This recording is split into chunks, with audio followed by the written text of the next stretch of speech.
Baik, Assalamualaikum, salam sejahtera kepada penonton Astro Awadi di mana untuk pengetahuan saya Firdaus Azil bersama rakan setugas Fauzi Zain, kami berada hari kedua di Jakarta bagi mengikuti liputan tentang sidang kemuncak ataupun di Indonesia dia disebut sebagai KTT atau konferensi tingkat tertinggi ASEAN ke-43 yang mana sudah tiba, kita dapat lihat sejak semalam sudah tibanya kehadiran pemimpin-pemimpin ASEAN, malah Perdana Menteri Datuk Seri Anwar Ibrahim juga dijangka akan tiba di Jakarta sekitar petang nanti untuk bersama-sama mengikuti persidangan yang dijadualkan akan bermula pada 5 September dan akan berakhir pada 7 September. Dan sudah pasti ASEAN, apabila kita sebut tentang ASEAN, satu blok yang dianggotai oleh beberapa negara termasuk juga Malaysia, sudah pasti antara isu-isu yang penting yang akan dibincangkan secara meluas ialah mengenai mungkin tentang kestabilan serantau, mungkin tentang ekonomi antara blok ASEAN dan sebagainya. Tetapi untuk kita lebih memahami,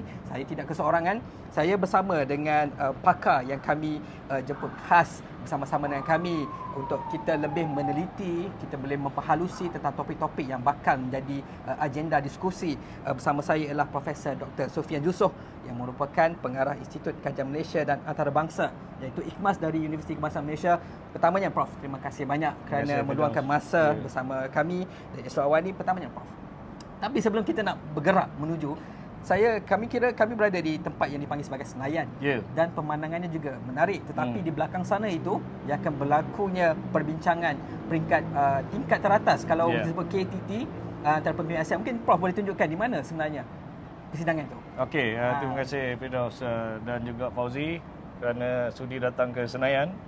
Sebenarnya ini adalah kawasan epic center untuk mesyuarat ketua-ketua negara ASEAN ataupun KTT di Jakarta ini. Kalau kita lihat di hujung sana ada Menara Telekom. Yang di sebelah Menara Telekom tu, yang bangunan yang rendah itu dipanggil Jakarta Convention Center. Yang itu adalah nanti berlangsungnya berbagai mesyuarat. Sekarang ini ada mesyuarat pegawai-pegawai kanan ASEAN dan diikuti dengan mesyuarat menteri-menteri luar. Dan kemudian akan berlaku pelancaran perasmian mesyuarat ketua-ketua negara ASEAN di bangunan di sebelah kiri. Yang itu adalah Mulia Hotel. Mulia Hotel akan berlangsungnya mesyuarat ketua-ketua negara, perasmiannya. Kemudian mesyuarat seterusnya ketua-ketua negara akan berlangsung di kompleks Jakarta Convention Center yang beratap hijau rendah yang kita nampak. Jadi kalau kita lihat di sini, kawasan ini adalah di sebelah Gelora Bung Karno, satu stadium yang amat dikenali oleh peminat-peminat bola sepak negara. Sangat gah gah. Kalau kita selalu bertarung antara Indonesia dan Malaysia di Gelora Bung Karno, dan satu lagi untuk peminat badminton, Istora Senayan juga di dalam kompleks ini. Jadi ini adalah kawasan Senayan. Mungkin sebelah ini ramai pemain-pemain golf, peminat golf Malaysia yang datang bermain di Kelab Golf Senayan. Jadi ini adalah kawasan Senayan. Sebelah ini hotel, Gelora Bung Karno dan berbagai-bagai kompleks lagi yang penting untuk mesyuarat ASEAN. Baik, kalau kita bercerita, bila kita sebut tentang Gelora Bung Karno dan sebagainya, tetapi sudah pasti tumpuan kita cuba nak tarik balik ke arah persidangan yang kami kira agak penting kerana banyak isu-isu yang melingkari blok ASEAN ini. Pertamanya, Prof, mungkin Prof sebagai seorang yang sudah mengikuti perjalanan diplomasi negara sejak bertahun, berdekad lamanya, tumpuan ASEAN 43 ke-43 kali ini, apa agaknya yang bakal menjadi tumpuan pemimpin-pemimpin ini, Prof? Okey, yang pertama kita lihat iaitu tema yang diberikan oleh Indonesia ialah Epicentrum for Growth. Maknanya ASEAN itu penting. ASEAN matters.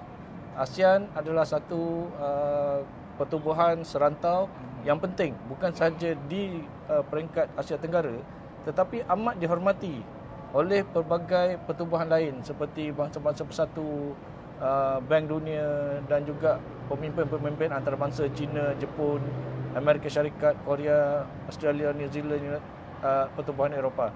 Jadi tumpuan tahun ini adalah berkenaan dengan peningkatan ekonomi, iaitu bagaimana ASEAN menjelang tahun 2045 akan menjadi satu kuasa ekonomi yang besar. Contohnya, kita jangkakan pada tahun 2030 ASEAN akan menjadi ekonomi serantau nombor 4 terbesar di dunia, yang pertama. Yang kedua, kita juga akan membincangkan berkenaan dengan isu yang dipanggil ASEAN Concord keempat, iaitu satu persefahaman di antara kesemua negara ASEAN bagaimana ingin membawa ASEAN ke tahun 2045, iaitu 20 tahun akan datang.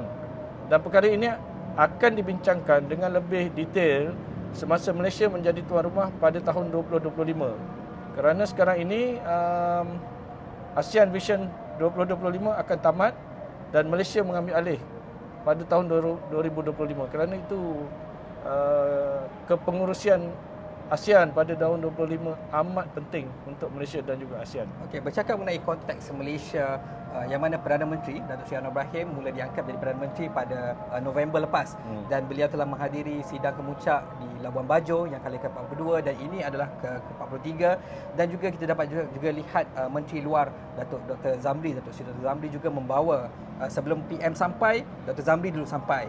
Jadi bagaimanakah Prof melihat tentang mesej yang mungkin boleh dijuarai oleh pairing ini, Datuk Seri Anwar Ibrahim, Datuk Seri Zamri, malah difahamkan Menteri Perdagangan Pelaburan Menteri MITI Datuk Seri Tengku Zafrul juga ada. Bagaimana Prof melihat prestasi ataupun mungkin yang boleh dibawa oleh mereka untuk persidangan kali ini? Okey, yang pertama kita harus faham iaitu Datuk Seri Anwar Ibrahim merupakan satu pemimpin yang disegani di ASEAN. Beliau mempunyai hubungan yang rapat dengan Pak Jokowi dan juga beberapa pemimpin lain di ASEAN seperti Lee Hsien Loong. Dan ini akan membantu untuk membina konsensus dalam menangani beberapa isu, iaitu seperti isu Myanmar, isu Laut Cina Selatan yang akan dibincangkan kerana China baru mengeluarkan peta yang baru. Perhimpunan ini saya rasa akan menjadi lebih panas kerana selepas pada mesyuarat ketua ASEAN akan diadakan mesyuarat ASEAN campur satu. Datuk Seri Zamri sendiri merupakan satu menteri luar yang juga disegani walaupun beliau baru menjawat jawatan ini. Tapi semalam saya bertemu dengan beliau dan juga Ibu Retno. Saya nampak keserasian di antara dua menteri luar yang penting ini, iaitu Pak Zamri dan juga Ibu Retno. Dan mereka dengan keserasian mereka ini boleh membina satu konsensus baru di dalam ASEAN. Dan kita Tengku Zafrul juga ada di sini di Indonesia dan beliau menghadiri mesyuarat ASEAN Business Investment Summit 2 hari yang lepas dan juga semalam. Dan beliau juga saya dimaklumkan bertemu dengan beberapa perniagaan dan pelabur di Indonesia. Okey, saya kira sebelum tadi Prof ada menyebut tentang isu-isu yang panas, terutamanya tentang mapping peta standard China 2023. Tapi saya nak simpan dahulu soalan itu. Tetapi sebelum itu saya nak bergerak ke arah, kita tahu sekarang ni macam contoh, saya dapat lihat apabila kami tiba di sini, cuacanya agak berjerebu, panasnya agak membahang. Kalau kita bercakap tentang perkara-perkara yang isu global yang juga merangkumi atau memberi kesan kepada kita, perubahan iklim sebagai contoh, rangkaian ekonomi, rangkaian bekalan, mungkin terkesan daripada peperangan Rusia dan Ukraine dan sebagainya. Sebagai blok ASEAN, bagaimanakah Prof melihat pendirian yang perlu diutarakan sebagai satu blok, suatu suara ASEAN tentang isu-isu seperti ini? Okey, kita ada ASEAN Centrality, iaitu penyatuan ASEAN, suara satu ASEAN, satu suara ASEAN yang dibawa ke dalam mesyuarat ASEAN dan juga mesyuarat antarabangsa, melibatkan ASEAN sebagai satu pertubuhan. Jadi isu-isu penting sekarang ini iaitu yang pertama berkenaan dengan perubahan iklim. Ini adalah isu besar. Jadi baru-baru ini kumpulan ASEAN semasa mesyuarat di APEC juga, saya ke mesyuarat pegawai kanan APEC yang ketiga di Seattle, kita membawa isu ini. Yang pertama iaitu berkenaan dengan perdagangan dan pelaburan berkaitan dengan climate change, perubahan iklim. Jadi bagaimana ASEAN bukan sahaja menangani tetapi juga menjuarai isu perubahan iklim, isu berkaitan dengan alam sekitar. Di Jakarta ini, walaupun kita lihat jerebu, tetapi kerajaan Indonesia telah pun memulakan inisiatif iaitu menggantikan bas daripada fossil fuel menggunakan elektrik. Dan banyak kenderaan elektrik juga. Kalau kita lihat Firdaus, kenderaan rasmi pegawai-pegawai dan menteri-menteri itu adalah semuanya kenderaan elektrik. Itu salah satu contoh inisiatif. Yang kedua berkenaan dengan isu Ukraine, isu pertelagahan perdagangan antara China dan US. ASEAN tidak boleh mengambil side ataupun memilih siapa yang harus diikuti. Tetapi yang ini kita panggil dia tidak boleh decouple di antara China dan USA kerana kedua-dua negara ini adalah penting. Seperti juga dalam isu Ukraine dan Russia. Walaupun isu ini jauh tetapi memberi kesan kepada kawasan ASEAN kerana peningkatan harga barang makanan. Mungkin kita rasa ini jauh, tetapi harga baja, harga gandum semuanya meningkat kerana pengeluaran itu berasal daripada kawasan sana. Okey, baik. Sebenarnya banyak lagi saya nak tanya Prof, tetapi kita simpan dahulu kerana kita nak beri laluan bagi membolehkan kita berehat sebentar. Kita akan kembali lagi sebentar lagi.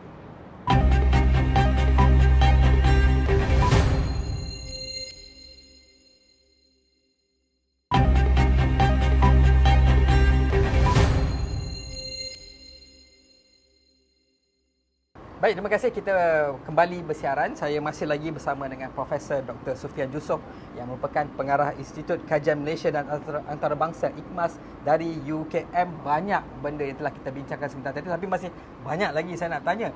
Tetapi saya nak sambung sedikit perbincangan kita sebentar tadi, Prof, tentang mungkin kita kalau boleh saya nak bertanya tentang Prof tentang opportunity atau peluang yang ada di ASEAN sebagai blok yang tentang seperti ekonomi digital. Bagaimana kita nak embrace, bagaimana negara-negara ini, kita tahu di ASEAN ni ada negaranya pelbagai rencam, pelbagai ragam, tapi tak boleh nafikan teknologi itu penting.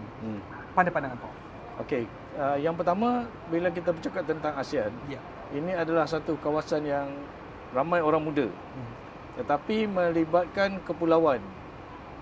Jadi perlukan connectivity, saling hubungan di antara kawasan dengan kawasan. Dan tahun ini semalam dilancarkan DEFA, iaitu satu negotiation atau rundingan baru ASEAN berkaitan dengan digital economy yang dipanggil Digital Economy Framework Agreement, yang akan membangunkan digital economy di seluruh 10 negara ASEAN termasuk Timor Leste, jadi 11 negara. Kita di Indonesia merupakan salah satu negara yang amat meningkat bidang digital ekonominya. Grab, Tokopedia, Gojek dan bermacam-macam lagi, dan ada beberapa unicorn, syarikat unicorn di Indonesia. Digital ekonomi di Indonesia ni amat meningkat sekarang ini. Dan di Malaysia kita ada juga satu tumpuan sekarang ini juga kepada digital ekonomi, Singapura dan Vietnam. Jadi ini adalah 3 atau 4 negara ASEAN yang menumpukan kepada pembangunan digital ekonomi. Dan juga saya tahu di Laos contohnya, mereka sedang membangunkan bidang ini bersama Cambodia. Saya harap Thailand akan juga terus meningkat maju. Jadi digital ekonomi adalah satu bidang yang kita tidak boleh elakkan dalam ASEAN. Daripada isu seperti digital ekonomi, kemapanan ekonomi dan sebagainya, saya nak kembali kepada salah satu topik yang media ataupun pemerhati global juga merasakan akan menjadi tumpuan, akan menjadi topik hangat pada diskusi sidang kemuncak kali ini, iaitu bagaimana sikap China.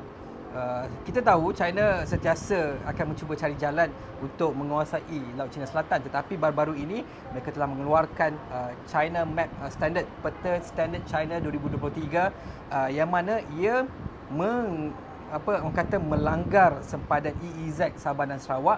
Tak cukup dengan itu, Taiwan pun masuk, India pun masuk. Tetapi dari segi balik pada konteks ASEAN sebagai satu blok yang mana kita boleh dianggap sebagai guardian ataupun penjaga Laut Cina Selatan, satu laluan yang cukup penting untuk ekonomi dunia. Pandangan Prof tentang pandangan pendirian yang perlu diambil oleh blok ASEAN. Okey, Laut Cina Selatan bukan sahaja jalan perdagangan dan juga kawasan pelaburan, dan bukan sahaja kawasan minyak dan gas, tetapi merupakan kawasan yang mempunyai stok ikan antara yang terbesar di dunia. Jadi ini juga menghala kepada keselamatan makanan ASEAN. Jadi selepas China mengeluarkan peta standard 2023, satu dunia terkejut. Sebab kita tak sangka. Selama ni dia membuat berbagai tuntutan. tetapi dia menterjemahkan tuntutan tu di dalam peta baru. Dan bukan lagi 9-line tetapi 10-line. Taiwan masuk dan ada beberapa bandar di India tiba-tiba ada nama China. Kan? Kita pun semua jadi confused. Okey. ASEAN perlu bersatu. Malaysia, Vietnam, Filipin, Brunei, semuanya telah mengeluarkan nota bantahan. Indonesia juga saya rasa akan juga membantah kerana dengan ombak yang menyebar ni daripada Laut Cina Selatan ni akan kena kepada kepulauan Natuna. Jadi kemungkinan Indonesia juga akan terlibat sama.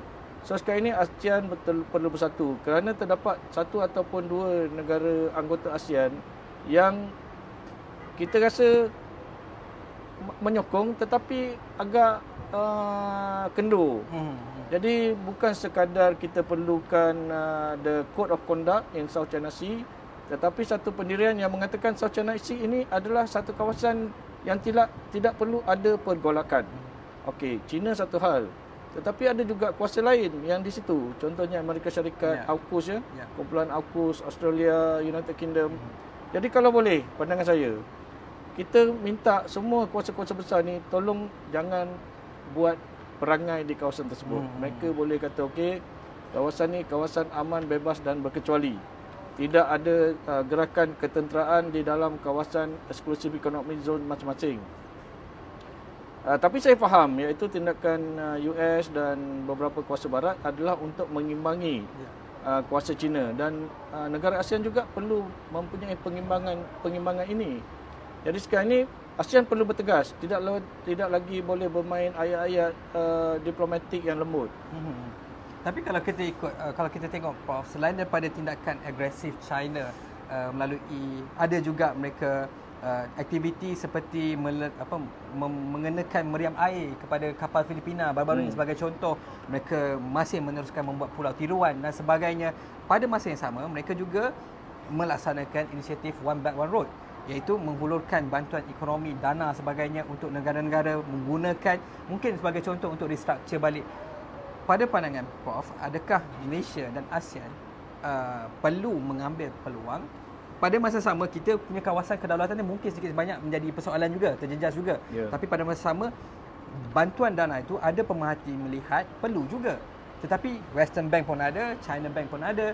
Pada pandangan Prof, Malaysia dan ASEAN, bolehkah mereka nak menolak godaan seperti itu? Okey, godaan ni satu godaan yang kuat sebenarnya. One Belt One Road. Tetapi One Belt One Road ini sebenarnya bukan untuk kita. Untuk China. Betul. Contohnya ECRL. Memang betul kita perlu gunakan ECRL daripada Kuala Lumpur, Selangor ke Pantai Timur. Tetapi tujuan China memberikan kita bantuan ECRL itu pada masa yang sama ialah untuk mereka mengelakkan pelabuhan Singapura. Jadi barang-barang sensitif boleh berlabuh di Kuantan, mengambil kereta api ke kawasan Pelabuhan Kelang dan terus Selat Melaka. Sekarang ni kita lihat minyak. Dia mempunyai pipe daripada Sittwe di Rakhine di Myanmar langsung terus ke Kunming. Jadi kita kena berfikir, godaan ni adalah, do we need the infrastructure? Do we want the infrastructure? If we need the infrastructure, kalau kita perlukan infrastructure tu, mungkin kita boleh ambil. Tetapi dengan syarat perlu dipikirkan terma perjanjian. Kalau kita berkehendak tetapi tidak memerlukan, mungkin kita fikirkan, okey, kehendak ni adakah kita perlu mencari rakan lain? Jepun, Korea. Sekarang ni pihak Kesatuan Eropah dan juga Amerika Syarikat pun ada menawarkan bantuan pinjaman murah seperti ini. Jadi kita kena fikir, yang pertama, adakah pinjaman ataupun kemudahan ini diberikan yang terkait dengan politik, ataupun dia adalah pinjaman ataupun bantuan bertaraf komersial semata-mata tidak terkait dengan politik. Tetapi bila melibatkan negara China, mesti terkait dengan politik sebab kebanyakannya adalah daripada syarikat berkaitan kerajaan, GLC mereka. Okey. Tapi juga kita fahamkan, okey, China itu satu hal. Tadi Profesor sebut yang Perdana Menteri Malaysia juga dijadualkan untuk berjumpa dengan pemimpin-pemimpin lain luar daripada konteks blok ASEAN, akan jumpa dengan Perdana Menteri Kanada, akan berjumpa dengan Perdana Menteri Jepun, malah Presiden Republik Korea juga dalam jadual. Bagaimanakah Perdana Menteri Datuk Seri Anwar Ibrahim boleh mengambil kesempatan ataupun mungkin Prof boleh kongsikan jangkaan agenda pertemuan dengan pemimpin-pemimpin di luar blok ASEAN ini? Okey, yang pertama kita Datuk Seri Anwar mengambil peluang untuk bertemu dengan pemimpin-pemimpin negara ini kerana beliau belum lagi 1 tahun menjadi Perdana Menteri.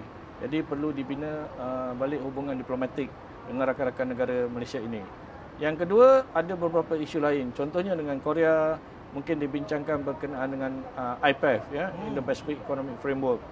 Yang kedua, dengan Korea juga kita berminat tentang Tibet. Bagaimana kita boleh membina Tibet di Malaysia bermodelkan Korea. Dulu Korea tahun 70-an ke belakang. Pasukan Pesta Bola Merdeka pun dia kalah dengan kita. Mangsa belasahan. Ya. Kan, tapi sekarang kita pula yang jadi laut. Okey, jadi macam mana kita boleh belajar daripada Korea yang membina daripada negara bawahan daripada kita menjadi lebih maju, antara negara termaju di dunia sekarang. Dengan Kanada, rakan lama kita dalam Commonwealth. Dia banyak membantu kita dalam keadaan-keadaan tertentu. Dan sekarang ini kita ada ASEAN-Canada Free Trade Agreement yang sedang dibincangkan. TPP juga, CPTPP. Jadi isu-isu lain yang berkaitan dengan keselamatan dan juga isu di Laut Cina Selatan juga mungkin dibincangkan kerana kita ada Five Power Agreement yang juga melibatkan Kanada. Bagaimana perjumpaan dengan naib Presiden Amerika Kamala Harris juga akan datang. Malah juga ada dalam jadual tu juga Perdana Menteri India Narendra Modi juga akan. Jadi pandangan Prof tentang pertemuan antara dua ni? Okey, berkenaan dengan perjumpaan dengan Kamala Harris, saya rasa dia juga akan melibatkan isu keselamatan dan juga isu berkaitan dengan IPEF yang sedang dibincangkan. Saya rasa dia akan cuba ditandatangani pada November ini di mesyuarat ketua-ketua ekonomi APEC di San Francisco. Dan juga saya seperti katakan tadi, Perdana Menteri perlu bertemu dengan seramai mungkin untuk memperkenalkan diri. Dengan India juga banyak isu. Isu sekarang ini kita tengah upgrade Free Trade Agreement dengan India, penjualan minyak sawit, beras, makanan lah yang dengan India. Dan juga isu Indo-Pasifik, bukan sekadar IPEF tetapi juga berkaitan dengan konsep Indo-Pasifik itu sendiri. Prof, banyak benda yang saya rasa kira-kira penonton Extra One ni juga banyak belajar tentang ialah pengalaman Prof dalam dunia diplomasi, dunia polisi antarabangsa ni terlampau banyak sekali, tetapi kita berbaki 2-3 minit lagi kalau boleh, mungkin dari hati nurani Prof sendiri sebagai rakyat Malaysia yang telah melihat negara luar banyak mengembara semua. Mungkin pandangan Prof tentang peranan Malaysia kali ini secara ringkas lah Prof. Okey, secara ringkas, Malaysia perlu mengambil kepimpinan untuk ASEAN. Pada tahun 2025 kita akan menjadi pengerusi ASEAN. Kita akan bina satu visi baru iaitu ASEAN 2045 yang akan dibincangkan dalam Concord keempat, tetapi akan diberikan detailnya pada tahun 2025. Semalam kita bincangkan, ada perbincangan di antara Ibu Retno dan juga Pak Zamri, pelancaran pusat saya di Indonesia dengan Universitas Prasetya Mulia yang diketuai oleh bekas Menteri Luar Pak Hassan Wirayuda. Jadi kita membina coalition di antara Malaysia dan Indonesia untuk kedua-dua negara pembina ASEAN ini bekerjasama dan mengepalai ASEAN untuk tahun 2045. Baik, bersama saya itu adalah Profesor Dr. Sufian Jusof yang merupakan pengarah Institut Kajian Malaysia dan Antarabangsa IKMAS dari Universiti Kebangsaan Malaysia, pakar hubungan, pakar polisi, pakar diplomasi yang banyak kita yang mana kami Extra One ni sering bertanyakan pendapat, pandangan, kadang-kadang insight story juga kami bertanyakan. Tapi itulah jadi saya Fadil Azil dan juga rakan tugas Fauzi Zain, bagi pihak Extra One ni kami mengucapkan ribuan jutaan terima kasih kerana bersama-sama kami berkongsi tentang perjalanan Sidang Kemuncak ini. Jadi buat masa ini saya kira itu saja yang saya dan Fauzi boleh kongsikan dari bumi Jakarta.